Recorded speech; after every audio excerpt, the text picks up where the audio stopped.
চাল কুমড়ো কেটে ধুয়ে পরিষ্কার করে নিচ্ছি।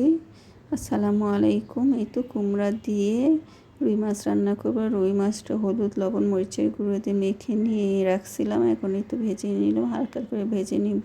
আর চাল কুমড়াটা উঠে দেবো, একটু পেঁয়াজ বেশি করে নিলাম, কারণ এই ফার্স্টে তরকারিতে একটু পেঁয়াজটা দিলে ভালো লাগে, খেতে মিষ্টি মিষ্টি হয়।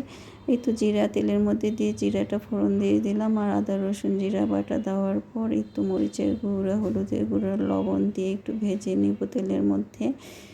আর কুমড় লাউ এগুলো তরকারিতে মশলার গন্ধ বেরোলে ভালো লাগে না, এই জন্য ফার্স্টে তরকারি এই তো কুমড়টা দিয়ে দিলাম, দিয়ে একটু মশলার মধ্যে কষিয়ে নিব।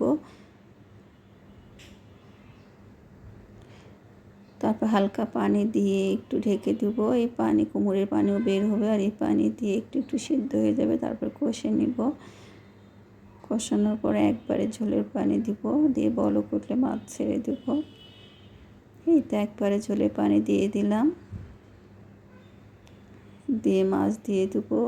আর কুমড় লাউ এগুলো তরকারিতে হালকা মিষ্টি মিষ্টি, একটু ঝাল কম হলে লবণ কম হলে ভালো লাগে, আর এগুলোতে একটুতে লবণ বেশি হয়ে যায়, তো কাঁচামরিচ ছড়াইয়ে দিলাম। আমার রান্না হয়ে গেল। আর এই গরমে কুমড়ের পাতলা পাতলা রুই মাছের ঝোল খেতে দারুণ, আর এভাবে করে খাবেন, খেতে দারুণ মজা লাগে। আল্লাহ হাফেজ।